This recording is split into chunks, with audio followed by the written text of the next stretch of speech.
Hello everyone, welcome into Deacon's NFL Talk. I'm your host Deacon. Welcome back to another episode on the channel, episode 62. And this week is going to be, I would predict, quite a long episode. We have 9 topics of NFL news to get to. It's going to take a little bit to get through that, so I'm going to run through that as quick as possible. After that, we have 5 topics of quick hits, so I should be able to beat the timer once again. After that, we will have roster moves, 2 signings, 2 team signings, and then like 5 team cuts. In total, there's probably about 6 cuts. After that, we're going to be doing the top 10 once again. This time, we're going to be doing the top 10 wide receivers going into the 2025 season. We'll have the quiz like always and the question of the week like always. And yeah, that will sum up episode 62 of Deacon's NFL Talk.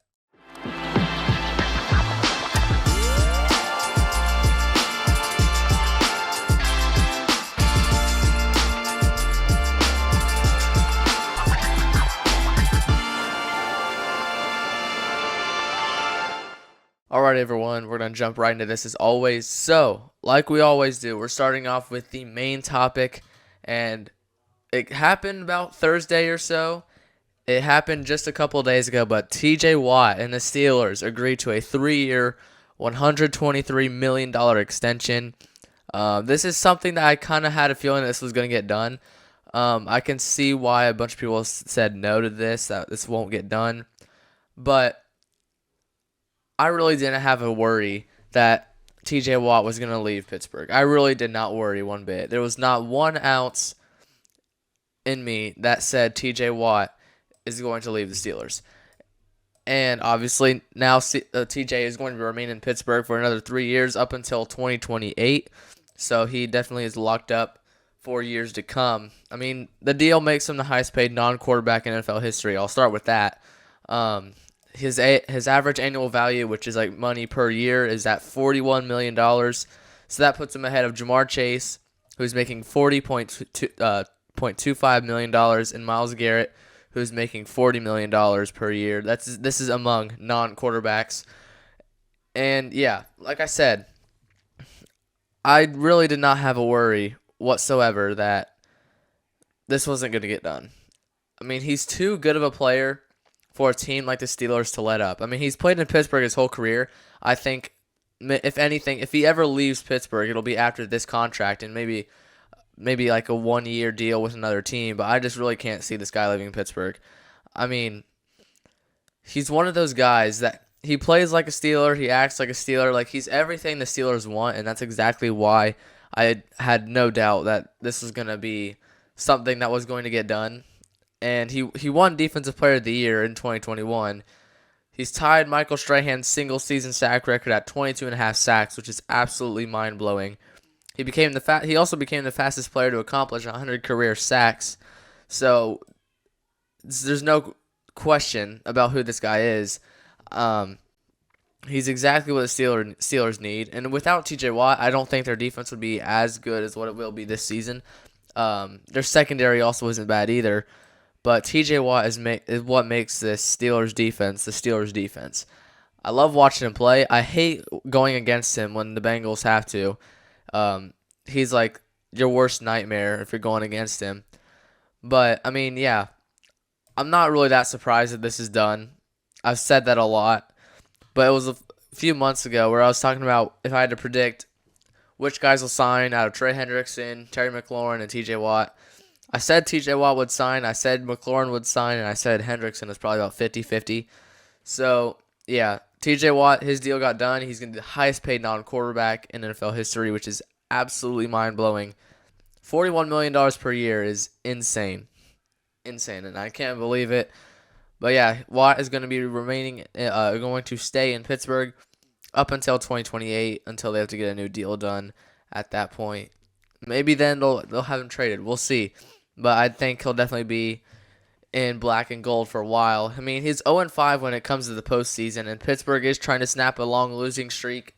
They haven't won a playoff game since 2017, and I think this year they have a really good chance. Aaron Rodgers, some people say he kind of stinks. I can see why, but he also didn't have a lot of good weapons around him outside of maybe Garrett Wilson and Devontae Adams. So we'll see. Maybe Aaron Rodgers is washed, or really it was just the Jets organization overall. You have Aaron Rodgers at quarterback. You have Jalen Warren at running back. You have DK Metcalf at wide receiver. Calvin Austin at the 2 spot. Pat Fryermuth, Jonnu Smith. That tight end duo will be fun to watch. That offensive line isn't the worst thing in the world.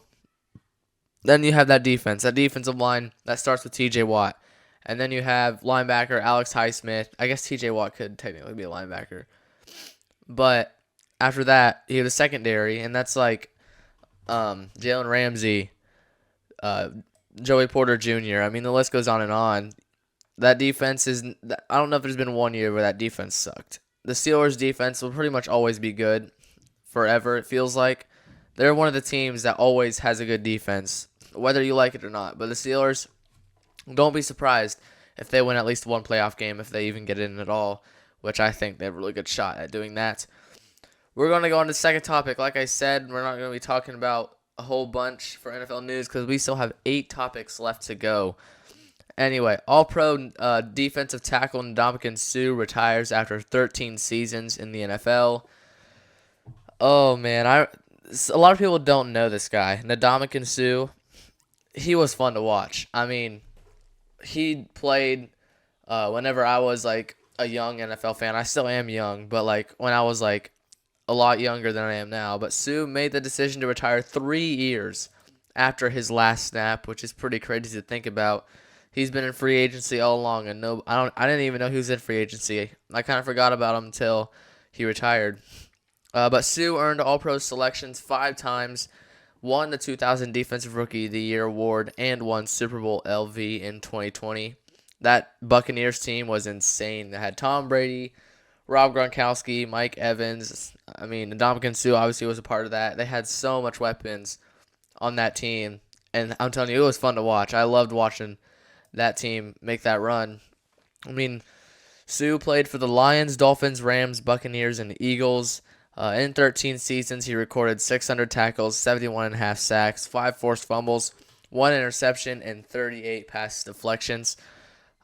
I really suggest that you guys watch this guy's highlights because he was a lot of fun to watch. I'm telling you, there's nothing like the 2010s era of football. 2000s was pretty good too, but I never watched it then. The 2010s of football, those were like the glory years. I mean, they were a lot of fun to watch. I still remember just watching highlights of every single game. And yeah, Ndamukong Suh, happy travels wherever you're going next. And yeah, great player. Loved watching him play. We're going to go on to the third topic. Wide receivers Jauan Jennings and Terry McLaurin expressed frustration with with their contract situations. So where do we start? Pretty much. I mean, we all know Terry McLaurin's been looking for a contract. Jauan Jennings kind of popped up earlier this week, expressing his frustration. He's in the final year. Jennings is in the final year of a 2-year, $15.4 million deal. He signed in 2024. So, yeah, this is his final year. Next season, he'll be a free agent unless he re-signs with the 49ers.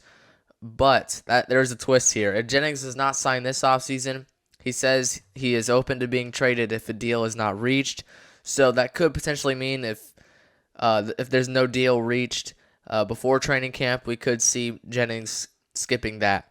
So I don't know what's going to happen. I mean, it's the 49ers. The 49ers this offseason have pretty much, it feels like they're just pretty much tanking this year. For whatever reason, I don't know why.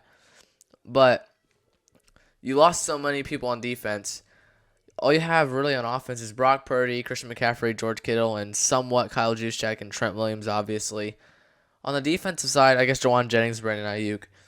On the defensive side, though, I mean, who do you really have? Not that I can think of the top of my head. Charvarius Ward is gone. Fred Warner's still there. Dre Greenlaw is gone. Talanoa Hufanga is gone. They lost so many pieces. I'm sure there's somebody else on defense I'm forgetting about. But they've really changed a lot. And it almost feels like they're in a rebuild mode.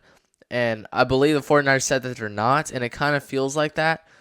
I don't know where their head was at starting this offseason.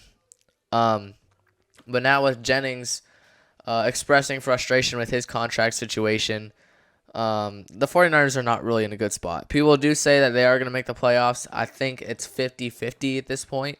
If anything, their offense is going to carry them, and their offense isn't even close to one of the top elite offenses. They're not. Their offense is not the elite of the elite. I mean, they're not the Bengals. They're not the Ravens. They're not the Eagles.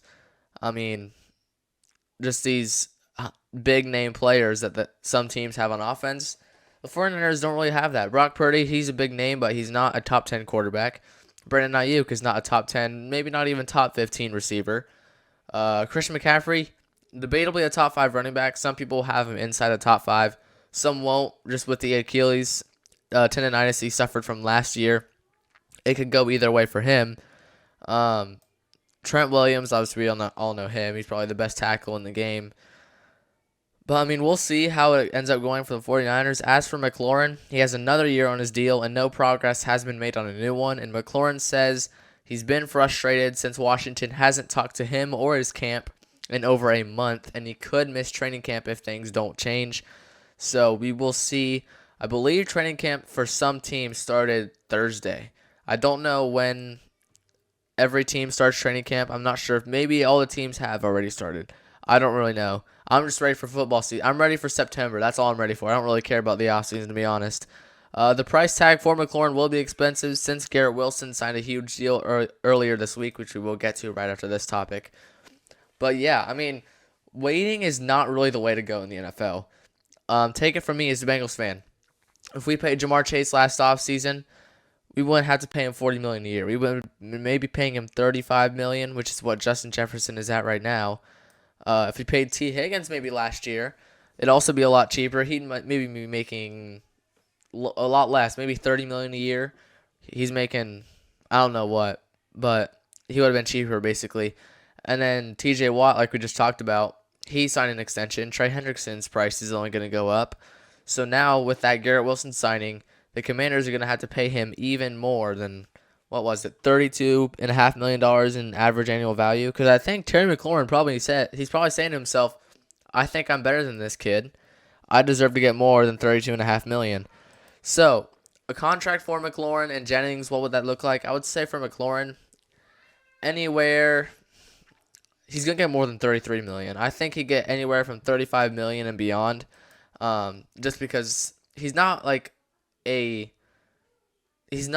Justin Jefferson or Jamar Chase yet. He's going to get there at some point. I mean, Jaden Daniels and McLaurin, that duo was fun. That duo was fun to watch last season, and I would not be surprised at all if we saw McLaurin get $35 million plus per year. As for Jennings, I would say per year, I would say it really depends on how long, like what the deal length is going to be. I could not get that out of my mouth. I'm sorry. If McLaurin is on a 4-year deal making $35 million, that's a lot. What is Justin Jefferson's contract? I'm just gonna do the math. Terry McLaurin, if he were to make $35 million a year, he'd sign a 4-year, $140 million deal. Now let's say Jawan Jennings signs a 2-year, $15 million per year. That's a 2-year, $30 million per year. I don't know what he thinks he's worth. I don't know what the 49ers thinks he's worth. We'll find out sooner rather than later if they decide to trade him or sign him. We'll see. We'll find out. That was a long topic. We're going to get to the next one. Garrett Wilson signs a 4-year, $130 million extension, and his teammate, Sauce Gardner, also signed an extension, 4-year, $120.4 million extension. So it was a busy week for the Jets. I will say that. For Wilson, his deal includes $90 million guaranteed and $32.5 million in average annual value, making him the 5th highest paid wide receiver in the NFL behind Jamar Chase, Justin Jefferson, CeeDee Lamb, and DK Metcalf. I mean, we saw him make that one-handed catch last year. That was pretty sick to see. That was arguably the play of the year, aside from maybe the backwards hurdle. I think with a good quarterback, because he's played with 7 different quarterbacks since his career started in 2022. That's a lot in 2 years technically. 20, I guess 3 years. the 22 season, the 23 season, and the 24 season, he's played with 7 different quarterbacks in 3 years. And Justin Fields, some people call him terrible, some people call him trash. I think there's a new word. I think Justin Fields is overhated. I love his potential. I watched him at Ohio State. He was incredible. Absolutely incredible. I'd pick him over C.J. Stroud at Ohio State any day. I mean, he ran a lot more than C.J. Stroud did. But if we get Fields like good weapons around him, sure, he had that somewhat with the Steelers, and they don't have insane weapons. But we saw what he did with solid weapons. He had George Pickens, he had Calvin Austin, he had Najee Harris. Then he had Pat Freiermuth, a solid offensive line. He did really good. He had 6 games played. And he went 4-2 or something like that. He played really good in that little sample size that we got from him, and I think turnovers is definitely an issue when it comes to Justin Fields, but if he can get over that, I think he can be one of the more elite quarterbacks. But in Wilson's 3 years in the NFL, he's hit 1,000 yards. He's hit the 1,000-yard receiving mark each year, and in 2024, he tallied 101 receptions for 1,104 yards and 7 touchdowns. As for Sauce Gardner, his deal includes $60 million guaranteed and $30.1 million in AAV, making him the highest paid corner in NFL history. This is nothing new. We've seen the highest paid corner in NFL history. We've seen that title 3 times this year, this offseason. First, it was with J.C. Horn. He signed a $100 million contract. Then it was Derek Stingley Jr. A week later, he signed a 3-year, $90 million contract, and now it's Sauce Gardner. Highest paid corner is decided by how much money they'll be making per year. So J.C. Horn, he signed a 4-year, $100 million deal. He's making $25 million per year. Stingley signed a 3-year, $90 million deal. He's making $30 million per year. And now Sauce Gardner, he's making I forget what I said, $30.1 million. So he beat him by 0.1 basically. But Gardner will remain in New York through 2030. Yes, it's only a 4-year deal, but I think he had maybe he had another year on his contract. He did. Sauce Gardner had another year on his contract, so he'll go into that one, I believe, and then he'll start making his money from his new one. I'm not really sure how it works. I just know he gets an extra year. But we all know that Gardner and Wilson were drafted in the same draft by the Jets. Gardner won Defensive Rookie of the Year the same year Garrett Wilson won Offensive Rookie of the Year. So that draft class for the Jets is incredible. But yeah, that's that topic. We're gonna go on to the Buccaneers. They're gonna wear their creamsicle uniforms in the team's season opener. And these are not the ones that they unveiled an off season ago. These are a little bit different. All right, they're like the actual uniforms that they used to wear. I will say that. So, we are going to be a little bit over time this week, but in honor of the team's 50th anniversary, Tampa Bay will bring back the 1976 uniforms against the Jets. I'm going to pull up a picture right here of Baker Mayfield.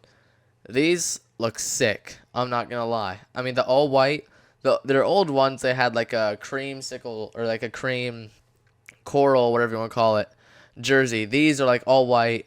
The creamsicle face mask. Everything about it, just the whole creamsicle look just looks incredible.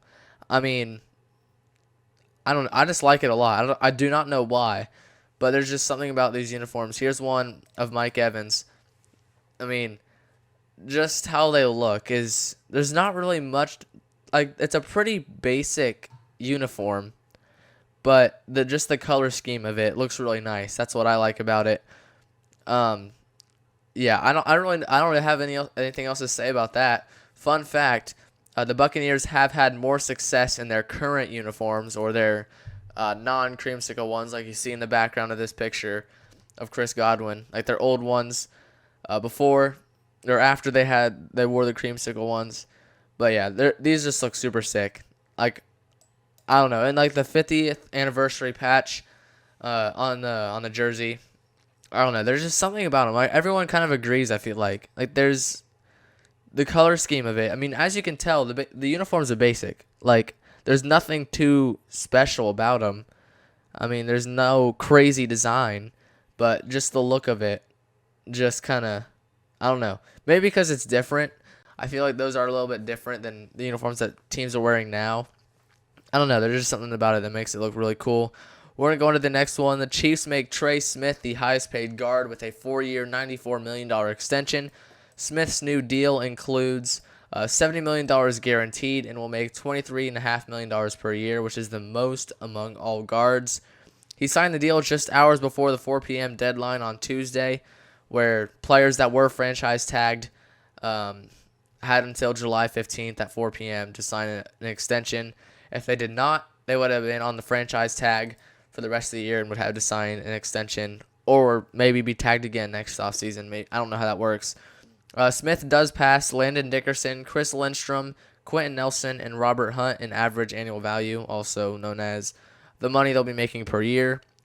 T. Higgins and Smith are the only two players who were franchise tagged, and both of them got hefty deals. Higgins making like $120 million on a 4-year deal, and now Smith making $94 million on a 4-year deal. So two really good players at their position as well, and now they're in for the long haul. Smith is going to be the highest paid guard. Yeah, the highest paid guard, not offensive lineman, but the highest paid guard. We're going to go into the next one. We have 4 more, including this one. The Chargers are going to unveil new Charger Power and Superchargers uniforms. I'm going to pull a picture up right here. I don't know which one is which, but I believe the Navy one, the all-Navy, a.k.a. the Charger Power uniforms, will be worn on October 19th against the Colts. I would say this is probably my favorite uniform set I've seen all offseason. Look at this picture. I don't know who this is, but this looks sick. Like the old threads that the Chargers used to wear. I mean, like I said about the Buccaneers uniform, this uniform is way more basic than the Buccaneers, but this just looks awesome. I mean, there's not really much to say about it. This is a Navy. It's perfect. Everything about this uniform is perfect. I mean, you can't really do anything better than that. And I can't really tell, but are they having like the little number under the lightning bolt on the helmet? I can't tell. There's a little sliver of it. But yeah, these look awesome. I really love these uniforms. They have these all blue ones, the all powder blue on Lad McConkey. These look awesome too. I really like these as well. We've seen the all white. We've seen the all black. Now it's time to bring in something new. Let's add all navy, all blue. They pretty much do it all. I mean, they probably have the best color scheme out of any team in the league. They probably have the best uniforms out of any team in the league. Those two were by far my favorites. If I had to choose one, the Charger Power, that's what it's called. The Charger Power one is number 1. Number 2 is the all blue, the powder blue, whatever you want to call it. Now these yellow ones are not bad. Here's one of Derwin James. They just, I don't know. They don't look too bad. I don't know. Maybe I don't know. Put in the comments what you think of these uniforms, specifically the yellow ones. I think the yellow ones just look, they're different, but they don't have the same effect on me like the all navy or the all blue.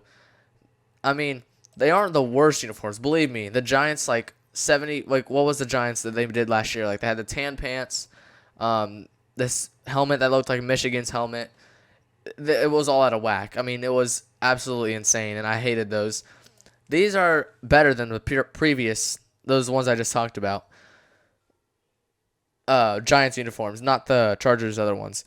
But I don't know. Just the look of it doesn't really catch my eye. I like that it's different. It's okay to be different. I have seen that some people have been requesting all yellow uniforms. I'm not one of them. I didn't even know this was going to happen. But maybe just wear blue or white socks with it, and maybe it'll look fine. It kind of looks like a banana almost. But I've seen a lot of hate videos of these uniforms, the yellow ones. That is, I've seen the yellow ones. People saying that they look like Minions. So I don't know. I kind of, with that picture right here, it almost looks like a big banana. I'm not gonna lie. Anyway, The LA will also wear the all blue and all yellow uniforms at some point this season. The Chargers arguably have the best uniforms in the NFL, and now their uniform closet has gotten even better, aside from the yellow ones. Those are mid, I will say that. Next topic, Chiefs wide receiver Rashee Rice sentenced to jail time, probation after a hit and run in 2024. Rice was sentenced to 30 days of jail time and 5 years of probation. So yes, he may or may not go to jail. I'm not 100% on that. He has to take 5 years of probation, which means like he has limits to some things. So we will see what happens with this. The hit and run caused by Rice damaged 5 vehicles and left 2 people hospitalized. The incident happened in Dallas, Texas last March. A suspension from the NFL was very likely, I would say. Rice did meet with Dallas police and said he took full responsibility. So we'll see what happens. If there is a suspension from the NFL, I would say there was one article that said maybe a 2-game suspension, but we'll see what happens. The NFL can sometimes take a while on this kind of stuff, so I would say we'd probably know later rather than sooner. I said that saying backwards, and I mean it. Second to last, I believe. Actually, no, this is the last topic right here. Chargers wide receiver Mike Williams retires from the NFL after 8 seasons. The 30-year-old signed a 1-year deal with the Chargers this offseason. Never got to play for him, obviously. But in his 1 season away from LA, he played for the Jets and Steelers and generated 21 catches for 298 yards and 1 touchdown in the regular season. With Williams out of the picture, LA's receiver room, I blacked out there. LA's receiver room includes Ladd McConkey, Quentin Johnston, Trey Harris, and Keandre Lambert-Smith. It's not the worst receiving room in the world. I mean, even with Mike Williams, it's still kind of iffy. McConkey's really come along. Quentin Johnston has a few struggles. That one rookie year, he had a lot of drops, so we'll see if he can continue to get better. Trey Harris, the second-round pick, I believe, the rookie, signed his extension earlier this week. I will say that, but he should be a solid weapon as well. We'll see. I feel like the Chargers need a true receiver 1. I think Ladd McConkey can definitely be that. But in Mike Williams' final season as a Charger, which was in 2023, he recorded 12 catches for 249 yards and 1 touchdown before tearing his ACL in Week 3. So that was rough. So yeah, I mean, really, if you watched Mike Williams like when he was in his prime, he was like him and Keenan Allen, the best receiving duo like in the league that time. It was a lot of fun to watch, and definitely something to go back and watch highlights of. It was a lot of fun to watch Keenan Allen and Williams play on the same team on that same field. With that being said, we're going to go into quick hits. We're going to go way over time this week. I can already tell you that. We have 5 topics. So with that being said, we're going to start the timer. Last week I believe we had 4 maybe. I can't quite remember, but so we have 2 more this week. I think we'll be able to do it. Here we go. Browns rookie running back Quinshon Judkins arrested on misdemeanor domestic violence charges. The woman accusing Judkins says that he punched her in the lip/chin area and hit her in the left arm and thigh while in a car leaving for an international airport on July 7th. Judkins was drafted at 36th overall by the Browns in the 2025 draft. Former Cardinals left tackle Luis Sharp dies at 65. Sharp played for the Cardinals when they switched from St. Louis to Arizona. Former Super Bowl champion Eagles Brian Bremen dies at 38 in battle with cancer. Bremen was diagnosed with a rare and aggressive form of cancer in February. Bremen's agent Sean Stellato announced on July 3rd that Bremen was in the fight of his life. Bremen's friends started a GoFundMe and it raised nearly $90,000. In his last game, which was Super Bowl LII, he recorded 1 tackle on his special teams in that game. Najee Harris begins training camp on the NFI list after a firework incident. Harris sustained an eye injury at a 4th of July event. The injury was labeled as superficial. The Chargers training camp began on Thursday. Vikings wide receiver Jordan Addison pleads no contest, resolving DUI case. Addison pleaded no contest to a lesser charge.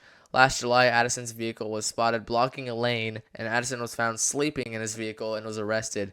Addison will pay a fine, take 2 online courses, and his probation could go from 12 months to 6 months if the online course is complete or something. That is all for quick hits. beat it with like 30 seconds to spare. Pretty good. Before we go into roster moves, we're going to see if we have any more NFL news before we go. I'm going to reset all these tabs. We'll see. We have one. NFLPA executive director steps down. What is his name? I can't remember his name. Lloyd Howell. The NFL Players Association executive director, Lloyd Howell, steps down. So, yeah, I don't really know what made him do that. I don't really know much about it, to be honest. Just popped up. I'm not seeing much else. So, with that being said, we're going to go on to roster moves. Starting off with signings. Chargers signed offensive tackle Ryan Nelson, and the Titans signed running back Jordan Mims. For cuts, the Panthers cut wide receiver Moose Muhammad III. The Raiders cut quarterback Carter Bradley. The Chiefs cut wide receiver Justin Ross. Lions cut running back Anthony Tyus III and defensive back Devon Wilson. The Titans cut running back Tyrion Davis Pierce. That's all for roster moves, so that was not very long, just to make sure. We're going to see if we have any more before we move on. Nothing. So, with that being said, we're going to go on to top 10. We may or may not have top 10 next week. We might do something else. We'll see by then. So, we're going to do top 10 wide receivers going into the 2025 season. So, here's my list here. At number 10, we have Mike Evans. You could make the argument of Malik Neighbors potentially being in this spot. I actually thought long and hard about it, but then I was like, you know what? Mike Evans, he set a record last year. What was his record? Like, so many seasons of doing this. Maybe so many seasons of make 1,000 yards or something. I can't remember. But Mike Evans, he's always consistent. And Malik Neighbors had a really good rookie year. But I need to see more from Malik Neighbors to put him inside the top 10, which is why I have Mike Evans over top of him at the 10th spot. I also think their offense is going to be a lot better. I mean, Mike Evans, Chris Godwin, Emeka Egbuka, Jalen McMillan. They drafted a lot of good weapons. They also drafted the guy from Oregon. I can't remember his name. But their offense, especially the receiving room, is loaded right now. And I think Mike Evans could definitely teach those younger guys how to do some things. And I think Mike Evans is going to have another great year. But yeah, we'll see. At number 9, I have Brian Thomas Jr. of the Jacksonville Jaguars. I think watching him last year was a lot of fun. And with a Jaguars team that isn't really that great, he was kind of the bright spot in that team. I think if Trevor Lawrence can finally figure it out, it's been a long time, and he really hasn't figured it out. Like, he had a one-year wonder, and that's about it. Get him a good team, him and Brian Thomas Jr., and then Travis Hunter, who might play receiver and DB in the league. Pairing Brian Thomas Jr. with Travis Hunter will definitely kind of even out the load. Like I said, if Trevor Lawrence can figure it out and this offense gets going, Brian Thomas Jr. and that Jags offense is going to start rolling. At number 8, I have A.J. Brown with the Philadelphia Eagles. Another solid wide receiver duo. The first three teams have had a solid receiving duo or potentially a solid receiving duo. Him and Devontae Smith are a lot of fun to watch. Saquon Barkley is kind of shadowing A.J. Brown and Devontae Smith, but I'm telling you, when A.J. Brown gets the ball, it's a lot of fun to watch. Watching him at Tennessee, he was really the only receiver there, so he was a lot of fun to watch. But him and Jalen Hurts is something different. Obviously, they were coming off a Super Bowl win. They're going to get their Super Bowl rings at some point. Don't know when. But yeah, A.J. Brown is not quite as good as these next 7 guys here. At number 7, I have Terry McLaurin of the Washington Commanders. Like I said earlier, he's not quite top 5. He's not quite at the level that the top 3 are at. I think he can definitely get there at some point. But he's another one of those consistent guys. I think him and Jaden Daniels, that quarterback receiving duo, is going to be even better this offseason, this year. It kind of came out of nowhere. We never expected the Commanders to be that good. But Terry McLaurin, they also don't really have a lot of solid receivers. They just have a bunch of receiver threes on their team. McLaurin is the guy that stands out. He's the best receiver on that team. At number 6, Nico Collins with the Houston Texans.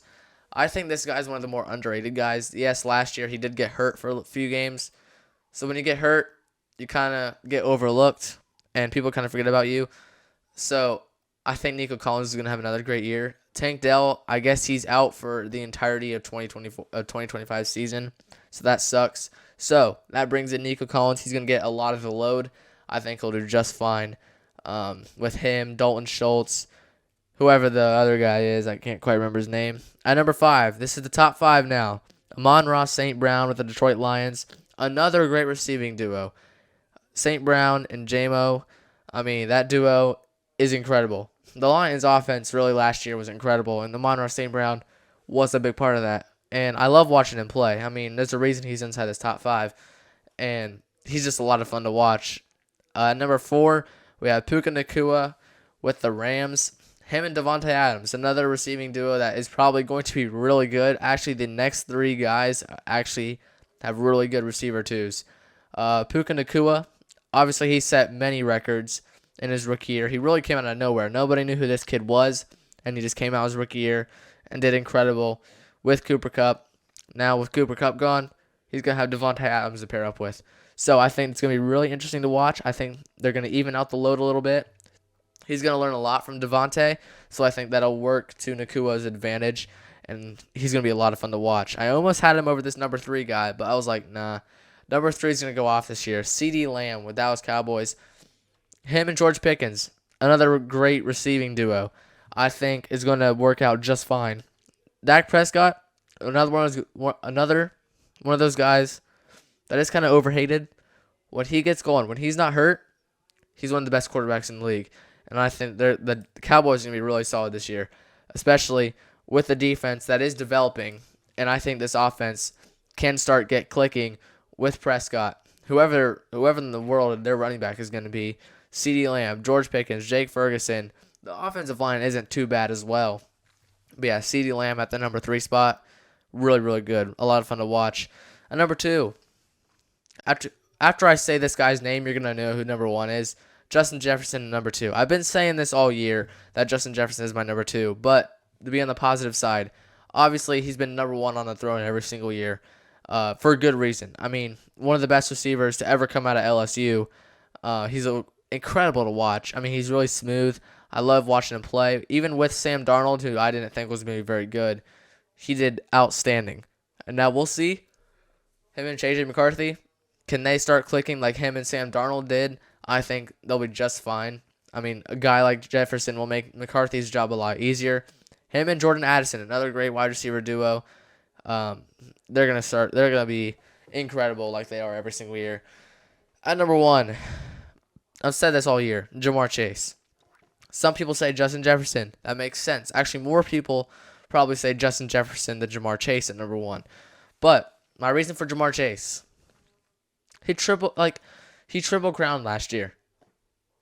He led the league in receptions, yards, and touchdowns. And how many receivers have ever done that? 4 other receivers other than Jamar Chase. Wasn't it? I believe it was Jerry Rice or Randy Moss. I can't remember. Steve Smith Sr. was one of those guys. Cooper Kupp was one of those guys when he was really good. I'm going to look it up. Who has ever triple crowned in the NFL? Because it's only been 5. And Justin Jefferson is not on that list. It's Jerry Rice, Sterling Sharp, Steve Smith Sr., Cooper Kupp, and Jamar Chase. Jamar Chase is the 5th ever wide receiver to do that. And Justin Jefferson, he's been in the league much longer than Jamar has, and he hasn't done it yet. Which is why I think Jamar Chase is the best receiver in this league. And he's not slowing down. I mean, that offense is only going to get better. Joe Burrow and Jamar Chase, that chemistry is absolutely insane. Chase Brown, I think this year he's going to have a breakout year. I think we could see him definitely evening out the throws and the throws and the runs. After that, you have Mike Gesicki, you have T. Higgins. The offensive line is still rough. I think Dylan Fairchild, the rookie from Georgia, is going to come along very nicely. But that offense is really not slowing down. And it starts with Jamar Chase and Joe Burrow. And that's why I think Jamar is number 1. That offense does something that no offense can do, and it's the chemistry. Jamar Chase and Joe Burrow have that chemistry like no other quarterback and wide receiver do.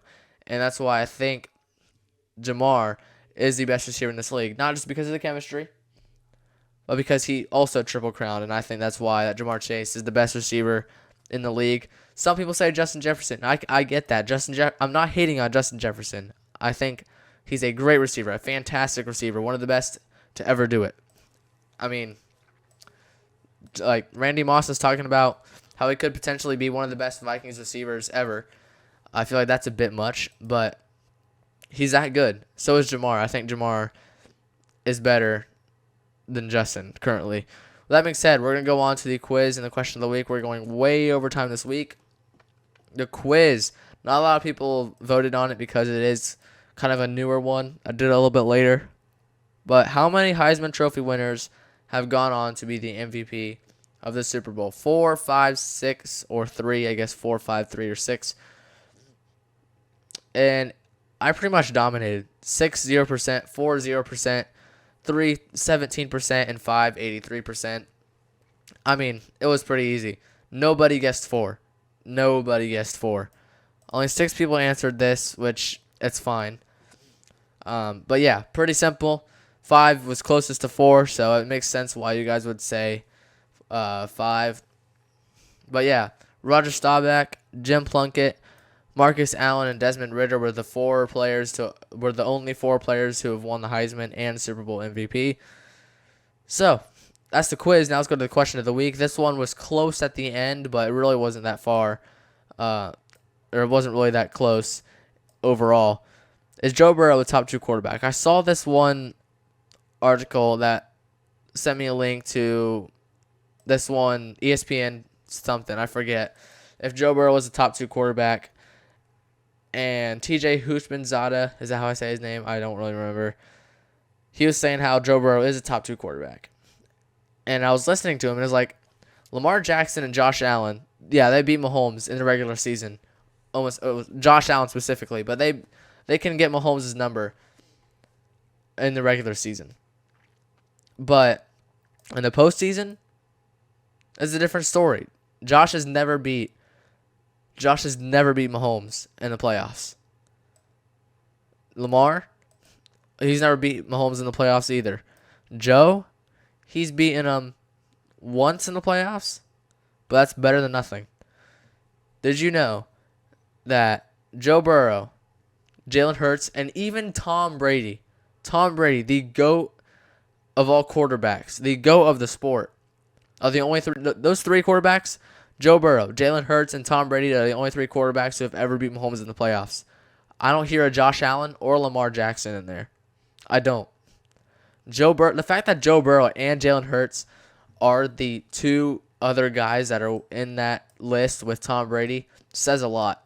I think Joe Burrow is a top 2 quarterback, which is why in my quarterback rankings I had Joe Burrow at number 2. I had Lamar at number 1. Patrick Mahomes is at 6. That doesn't matter. But Lamar was number 1. Joe Burrow was number 2. I'm telling you, Joe Burrow is the best quarterback in this league. If you put Mahomes over Lamar, if you put Mahomes at 1, well, then I'm taking Burrow at 2 still. Maybe even 1. I think Joe Burrow is a top 2 quarterback, whether you like it or not. Now, really, this really isn't talking about is Joe Burrow better than Patrick Mahomes. I'm saying because every year it's always Mahomes at 1, Josh at 2, Lamar at 3, Joe at 4. It's like Burrow is better than Josh by far. I believe that. I stand by that. I always will. Lamar, very, very close. They're both really good at doing different things. Joe's not really a runner. He's really accurate with his passes. He's precise with them. Lamar, he's a really good I'm not saying he's running that. I'm going to start this again. But he's not really like the accuracy, the precision like that Joe Burrow has. He's a great quarterback. I'm not saying that. I'm not saying that he's a terrible quarterback. I think he's more of a runner, and there's nothing wrong with that. But Joe Burrow and Lamar is really close. I think Joe Burrow is better than Josh Allen though. So I think he's a top 2 quarterback. Anyway, yes, 34%. No, 66%. That was the question of the week, and that was episode 62 on Deacon's NFL Talk. If you guys enjoyed, hit the like, the subscribe button, and the notification bell to get notified of every single upload this channel makes. Check out last week's episode where I talked about Buccaneers left tackle Tristan Wirfs is going to miss the start of the upcoming season. That's some big news for the Buccaneers, especially with their 4 games, their first 4 games that they're going to have to start out with without Wirfs. That one's a must-watch. With that being said, I'll see you guys next week for another great episode on Deacon's NFL Talk.